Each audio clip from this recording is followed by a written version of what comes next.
Hi friends, Kanaka Ganesan சேனலில் எல்லாருக்கும் காலை வணக்கம். இன்றைக்கி காணும் உருளைக்கிழங்கு வச்சு கிளறின சாதம் மாதிரி செய்யப்படும். அதுக்கு தேவையான பொருள் வந்து மஞ்சப்பொடி, 1 ஸ்பூன் மிளகாத்தூள், கொஞ்சம் மைதா மாவு. ஸோ இது வந்து நாம் கொஞ்சம் உப்பு போட்டு உருளைக்கிழங்கும் காணும் போட்டு நம்ம மிக்ஸ் பண்ணப்போம். தேவையான அளவு உப்பு ஃப்ரெண்ட்ஸ். உருளைக்கிழங்கு போட்டுக்கும், கொஞ்சம் சோளம் போடணும்.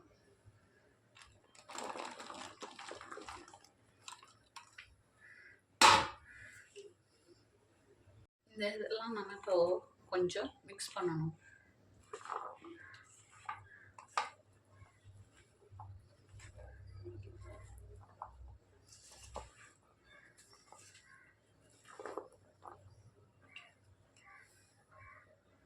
ஆயில் இதை கொஞ்சமாக எடுத்து ஸ்லோ ஃப்ளேமில் வேக வைக்கணும். ஃபுல் ஃப்ளேமில் வச்சா வேகாது. ஏன்னா உருளைக்கிழங்கு போட்டுக்கோம், கான் போடுறோம், கான்லாம் நல்லா தெரிக்கும். அதனால் ஸ்லோ ஃப்ளேமில் குக் பண்ணிங்கன்னா தெரிக்காமல் இருக்கும்.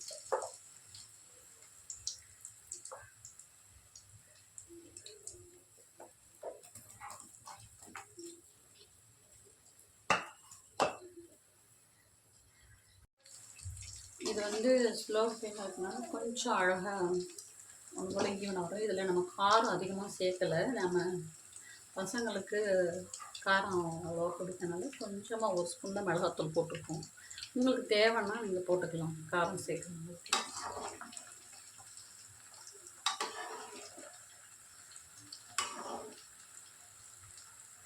ஏன்னா நம்ம இதுலேயும் கொஞ்சம் மிளகாத்தூள் சேர்ப்போம். சாதம் கிளறும் போது கொஞ்சம் ஒரு 1/4 ஸ்பூன் 1/2 ஸ்பூன் சேர்ப்போம். ஸோ ரெண்டுமே மிக்ஸ் ஆகணுங்க. அதனால் இதில் கொஞ்சம் நம்ம உப்பு போட்டிருக்கோம்.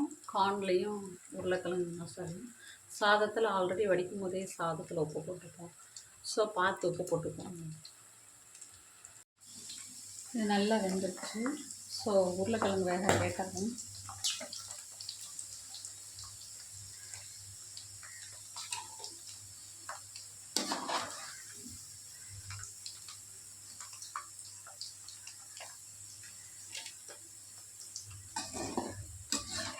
நம்மளுக்கு பார்க்கும்போது காரம் இல்லாமல் சொல்கிறோம். நம்ம சாதத்தில் கிளம்பும்போது அந்த காரம் இருக்கும். இந்த காலிஃப்ளவர் பொட்டேட்டோ ஃப்ரையோட சாதம் அப்படின்னா ஒரு தேவையான பெரிய வெங்காயம் 1, 2 பச்சை மிளகா, பழுத்த மிளகா, அது கொஞ்சம் காரமாக இருக்கும். நல்லா 2 தக்காளி பழம். இறக்கும் போது கொஞ்சம் நம்ம பெப்பர் பொடி, மிளகு சீரகம் போட்ட பெப்பர் பொடி போடுவோம். இப்போ இதை கொஞ்சம் ஒன்றா போட்டு வதக்கணும் ஃப்ரெண்ட்ஸ். ஃபஸ்ட்டு இந்த பச்சை மிளகாவையும் ஆனியனும் போட்டு நம்ம ப்ரௌன் கலரில் வதக்கணும்.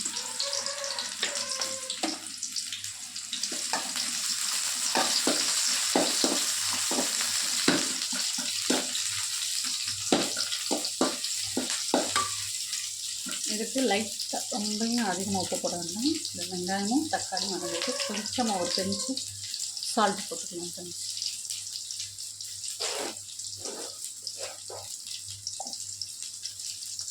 ஒரு பிஞ்ச்.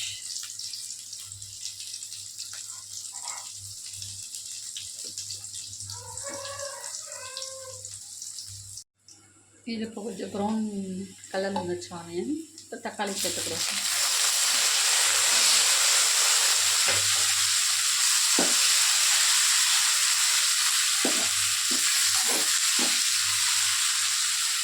ஆல்ரெடி கொஞ்சம் உப்பு போட்டுக்கோம். ஸோ இதில் சீக்கிரமாக தக்காளி வந்துடும். தக்காளி இப்போ நல்லா வதங்கி ஒன்று போலியும் நான் வந்துருக்கேன். நல்லா மசிஞ்சு பாருங்கள். நம்ம ஒரு சின்ன மூடி போட்டு வதக்கணும்னா சீக்கிரமாக வெங்காயம் தக்காளியும் நல்ல அழகாக கொஞ்சமாக வதங்கி வரும். ஒன்று போல் நம்ம திறந்துட்டே வதக்கணும்னா சீக்கிரமாக வதங்காது. மூடி போட்டோம்னால கொஞ்சம் சீக்கிரமாக வதங்கிடும். இப்போ நாம் ஆல்ரெடி ஃப்ரை பண்ணி வச்சுருந்த கார்னையும் உருளைக்கிழங்கு இதை போட்டுருக்கோம்.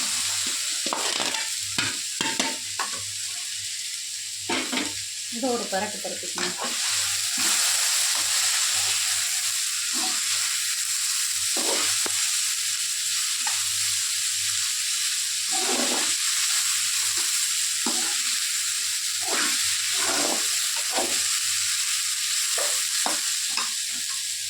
வெங்காயமும் தக்காளி அதுவும் நல்லா இதாகிடுச்சு. இப்போ கடைசியில் நம்ம மிளகு சீரகம் கொஞ்சம் போட்டு கிளறி வச்சிட்டோம்னா இதுலேயே கொஞ்சம் காரம் வந்துடும். இதுவே கரெக்டாக இருக்கும் சாதத்துக்கு.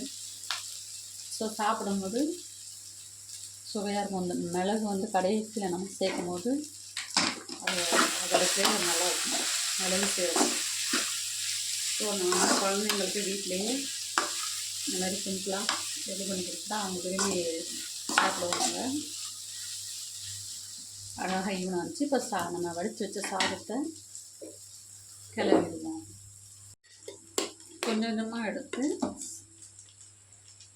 இந்த மாதிரி கொஞ்சமாக கிளறி மிக்ஸ் பண்ணும்போது ஈவனாக இருக்கும்.